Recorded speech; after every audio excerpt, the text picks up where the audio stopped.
Čaute, nachádzam sa v Austrálii, priamo v Sydney a aj tu pre vás natáčam ďalšiu časť talk show. Hlavne sa netreba bať, kde predstavujem šikovných ľudí, ktorí môžu byť inšpiráciou. V dnešnej časti vám predstavím chalana zo Žiliny, ktorý sa zbalil a išiel to vyskúšať priamo tu do Sydney.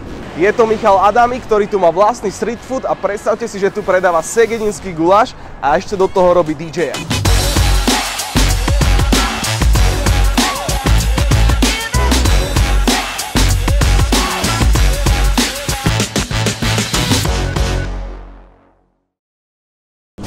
Čau Miško, som veľmi rád, že si prijal pozvanie do mojej talk show, hlavne sa netreba bať a že to ešte môžeme natáčať na takomto fantastickom mieste. Ahoj Marečku, vitaj, veľmi rád, že si prišiel na pozrieť. Musím povedať, že si ma veľmi príjemne prekvapilo, že si oslovil práve mňa. Hej. S možnosťou tieto relácie a porozprávať o tom, čo robím, ale čo robíme Slováci. Vieš čo, mne sa to, myslím si, že je to taká aktuálna téma aj pre nejakých mojich rovesníkov, lebo veľa ľudí chce podľa mňa takto vycestovať do zahraničia a mne sa strašne na tebe páči to, že ty tu nerobíš nejaké brigády alebo že tu nezametáš alebo proste neumývaš riady, ale ty, tak ako som už v úvode spomínal, ty tu predávaš segedinský guláš, máš svoj street food a do toho tu robíš ešte DJ-a. Ty si mal v Žiline rozbehnutých viacej veci. A prečo prišiel pre teba ten moment, že si sa na to vykašľal, zbalil si veci a išiel si takto do Austrálie, do Sydney? Ja si myslím, že my celkovo ako Slováci robíme tu bežné veci, či už sú to aj ekonómovia, sú to aj stavební inžinieri, neznamená, že sme tu ako zo zahraničia, že robíme nejaké podradné veci. Jasné. Hlavne, čo na tom ako záleží, mať dobrú angličtinu a potom sa už odvíja na aké pracovnej pozícii môžeš pracovať. Jasné. A ty keď si bol v Žiline, mal si dobrú angličtinu, keď si sem prišiel, alebo ako si to mal ty s angličtinou? Ja som v živote nebol nikde pracovať v zahraničí. Jasné. Ja to bolo celkom náročné. Austrália bola moja prvá krajina, kde sa vlastne komunikuje hlavne v angličtine. Takže bolo to pre mňa veľmi ťažký začiatok. Angličtina si myslím, že bola na veľmi vtipnej úrovni. Jasné. Hello, how are you? Ale teraz, čo som tu, tak tú angličtinu máš akože veľmi slušnú. A ja som tu teraz tak na smiech, hello, how are you? A musím povedať, že fakt, že sa nachádzame na krásnom mieste, sme pri opere a je tam vedľa nás aj krásny most, krásne lode, sú tu mrakodrapy. A Miško, aké sú tu dámy, ženy, aké sú tu ženy? Ženy, dámy, je to kozmopolitné mesto, ktoré má 5 miliónov ľudí. Slovensko má 5 miliónov ľudí, takže je to na veľmi malom meste, na veľmi malé ploche. Dá sa povedať, že ako rozvlášť ženského kraja, nášho kraja, myslím, že veľmi pekného. A sem chodím vám veľmi rád. Každý tu samozrejme žijeme v nejakých tých častiach, kde sme pri opere alebo pri tom moste každý deň. Ale ja to veľmi rád to miesto užívam, dajme tomu, ja neviem, raz za mesiac, alebo keď mám nejaký príležitosť si sem len prísť, poprechádzať sa a vlastne uvedomiť si, že sa vlastne nachádza, užiť si tú atmosféru, aká tu je a to slnko, ktoré nám konečne dnes vyšlo. Počúvaj, chcem sa ťa spýtať presne na ten segedinský guláš, lebo je to podľa mňa veľmi nezvyčajné, že v Sydney, proste na opačnej strane zemegule, predávaš proste segedinský guláš a ty si s tým vyhral aj nejaké ocenenie, čo som videl na Facebooku v tvojom videu. Prosím ťa, povedz nám niečo o tom bližšie, ako sa ti toto podarilo, ako to je vôbec možné. Možné je všetko, keď sa nebojíš. Jasne.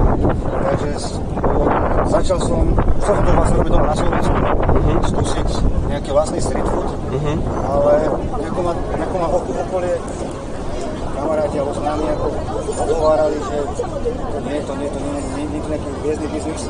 Celkovo ja si myslím, že street food tu pre mňa je taká zábavka alebo taká nejaká, nie je to nejaký biznis, s ktorým človek práci do sveta alebo zamestnáva 100 ľudí, nejaké veľké korporátne firmy. Ja to mám takú zábavku. No a začal som tu, hľadal som nejaké možnosti, ako si vyrobiť nejaké peniaze navyše cez víkendy. A ku tým oceneniam, to bola, pred 2 rokmi robím aj v Langoše. Pred 2 rokmi sme získali druhé miesto. Je to vlastne taký väčší festival street foodový, kde sa nachádzajú stánky Takých rôznych kuchýn z celého sveta, predpokladám. Áno, presne. Dáme tomu, je tam americký stánok s hotdogmi alebo s burgerami asi, no. Španieli vlastne s pajelou, talianským spicou. A Miško so segedinským gulášom. Segedinský guláš a langoš, tak pred 2 rokmi sa nám podarilo získať druhé miesto s langošmi. To malo celkom veľký úspech. Bolo vtipné vidieť nejakých veľkých Novozelanďanov, keď si pýtali druhý druhý vlastne langoš, veľké klapy a začínajú vlastne to cesto s tým cesnakom. No a minulý rok sa nám podarilo s Segerimským gulášom získať na túto festivalu prvé miesto. Wow, to je úžasné. Vlastne najpredávanejšie Sinčekovo jedlo a to je veľa zákazníkov. To je super, no a to je super. tento rok dúfam, že vyhráme opäť a chystáme halušky s kapustou. Kapusta musí preraziť. Mne sa to strašne páči, lebo aj takýmto nejakým spôsobom sa reprezentuje naše Slovensko. Aj tým spádom aj nejaké rodné mesto Žilina. A ešte ma zaujíma taká vec, že ako tu tí zamestnávateľia v Austrálii berú Slovákov. Ako nás tu majú zafixovaných, alebo čo si tak o nás myslia?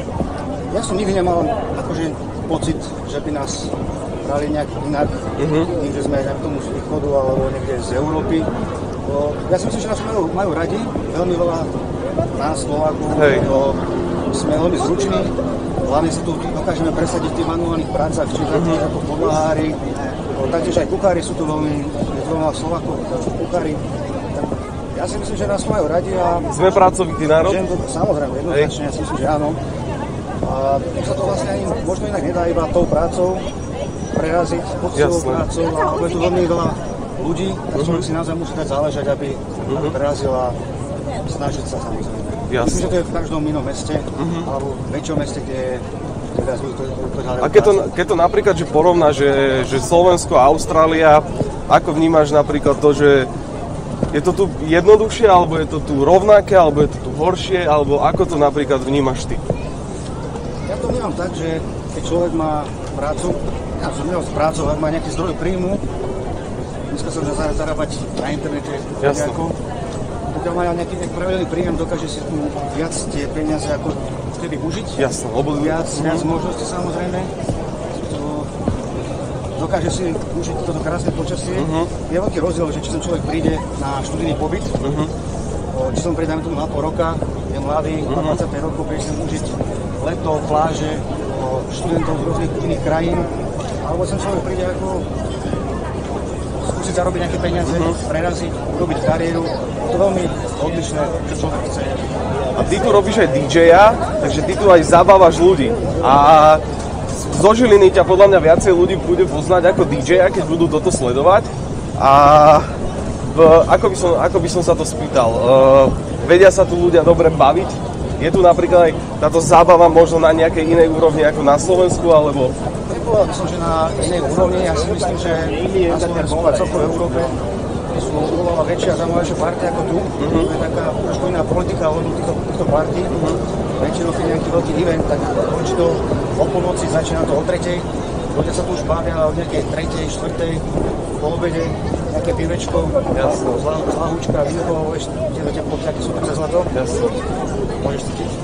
Toto vám musím povedať, že je tu 35 stupňov a ja som akurát nachladnutý, tak sa vám chcem ospravedlniť za to, ako rozprávam. Takže ten party život, je to veľké mesto, človek tu nájde to svoje určite, čo má rád, či už Austrálčania sú skôr také country, na to country muziku, R&B určite. Hudbu takisto. Jasné, pohodičko. Miško, veľa ľudí chce odcestovať možno z toho Slovenska a vypadnúť do sveta, skúsiť možno niečo nové. Čo by si chcel odporúčiť týmto ľuďom, alebo čo by si im povedal? Vycestovať alebo nevycestovať? Ja si myslím, že určite vycestovať. Je to taká najväčšia škola života, by som povedal. Bola aj pre mňa, lebo ja som povedal, do 27 rokov využíval Hotel Mama. Jasne. To je asi najlepšie hotel na svete. Jasne. Pozdravujem ťa, mamina. Tak. No a určite vycestovať, nazbierať skúsenosti, naučiť sa niečo nové a vrátiť sa domov. Všetko to priniesť naspäť domov. Jasne. Vedomosti. Súhlasím s tebou maximálne. A myslím, že to pomôže výraz, či už nám ako Slovákom doma, v Žiline, s tými skúsenostiami sa domov priniesie. Súhlasím. Takže pre vás vycestujte, ale vráťte sa do Žiliny, domov na Slovensko a všetko, čo ste sa naučili, použite u nás a zlepšíme to Slovensko. Takže Miško, som veľmi rád, že si prijal pozvanie do mojej talk show a že aj na základe nejakých tvojich skúseností môžeme inšpirovať ľudí a niečo im takto povedať. A páni a dámy, som veľmi rád, že ste to sledovali a ďalšiu časť ideme natáčať na Bali. Tak teším sa. Díky moc. Ďakujem pekne. Čaute.